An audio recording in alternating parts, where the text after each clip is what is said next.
Hi Sven.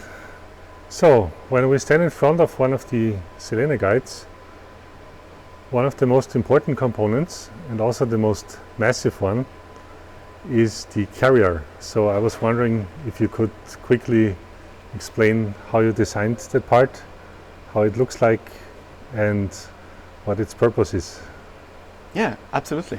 So, in principle, our core challenge is to provide those roughly 7-meter long curved mirrors. We cannot produce those mirrors in one go, so you cannot produce a 7-meter long mirror in one go. Therefore, we reduced the size of each segment to roughly 0.5 meter, and then we placed, or to 480 millimeters, and then we placed 15 of those mirrors subsequently to form one elliptical guide. The mirrors will then go in this opening here. So to provide those, to be able to align those 15 mirrors per mirror surface to each other, and then there are 15 more for the second dimension, but that's something that you can look in another video.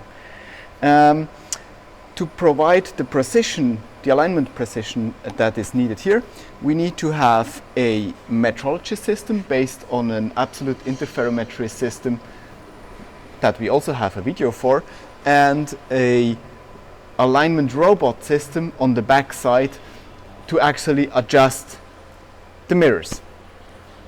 Now that we're talking about the carrier itself, or basically the structure that holds the mirrors, maybe a little history about the development is in place. So initially we had the idea to make a carrier out of granite. Granite would have excellent properties when it comes to to creep behavior. So basically granite doesn't have creep other than some plastics, and granite has a very well-known temperature. Granite has a very well characterized behavior when it comes to temperature change based expansion. So granite is also used for optics tables and stuff like that. And then our measurement system relies basically on reference surfaces that you will find here, here, and here. And those surfaces define and limit the precision with which we can measure one mirror to each other. The carrier itself then, or the stability of the carrier over time, then limits on how good we can absolutely be, because if the carrier deforms, then basically all our precision is gone. So we started with granite.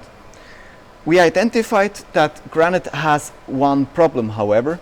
Granite is a natural stone, is basically formed of all possible elements, and therefore you also find trace elements, for example of thorium, in granite, and even trace elements in the parts per million range would create a radiation hazard here that we could not access this granite, this carrier anymore after initial operation. Therefore, we went for a different method to create this carrier.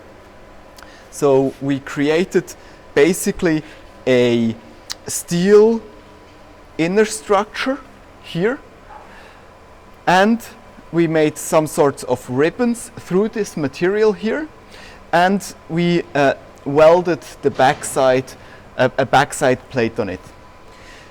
Now, with the system that we have it, all manufacturing of precision surfaces, of holes, of threaded holes that we need to fix whatever we need to fix are made in steel. That's very easy to manufacture.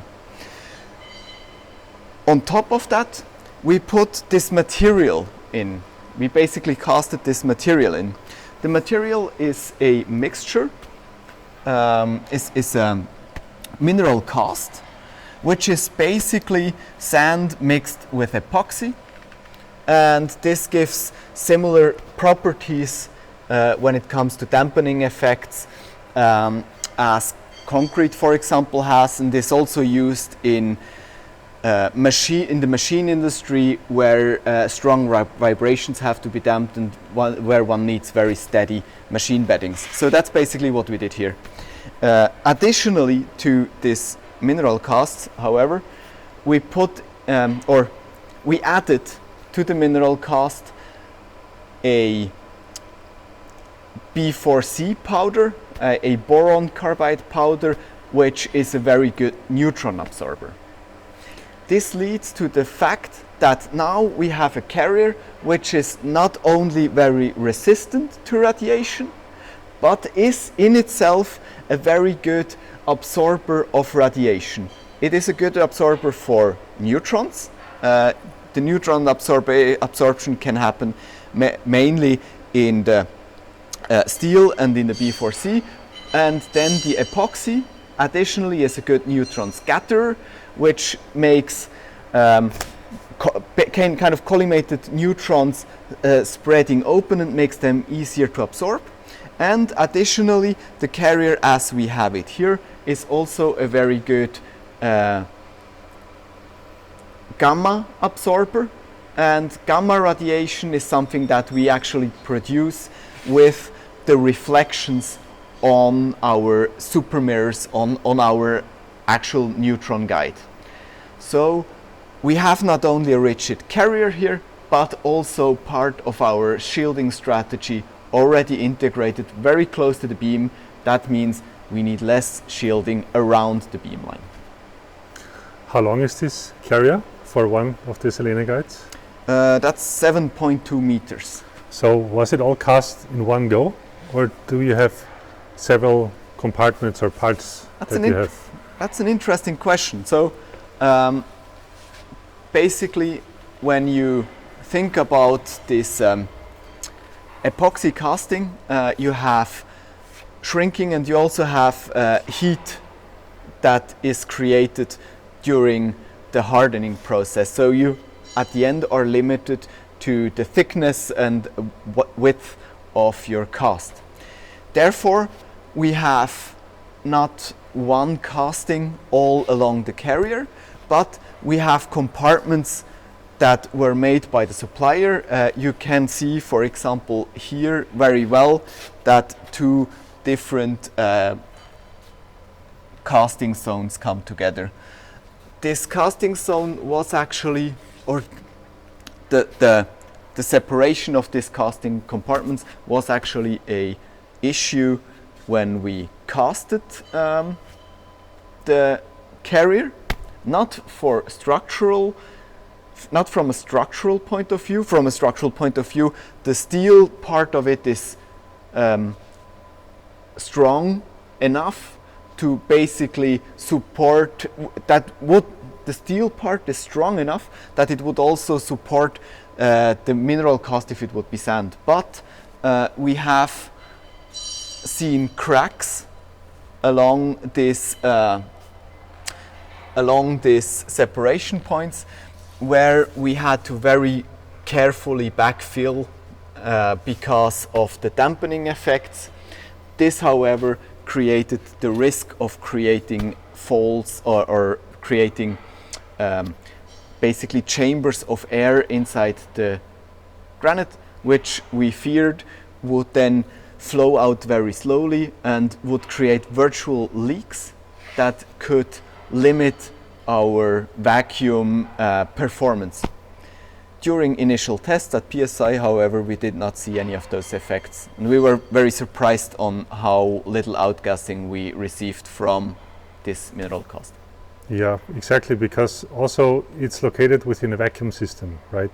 So for vacuum systems in general, outgassing is an issue, but for that particular mixture of materials, it's not.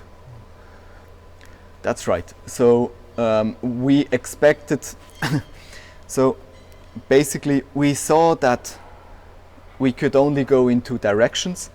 One is to limit the performance of our guide system and build a system that doesn't rely on materials that are commonly used for very stiff, very sturdy, very well vibration dampening support, or and therefore go for better vacuum performance. Or the other way that we could have gone is to take vacuum risks in our project, but on the other hand having a very sturdy system that we rely in would deliver the precision, accuracy, performance for our guide system. That's the way we went, and it was successful after all. Fascinating. Thanks a lot, Sven. Thank you.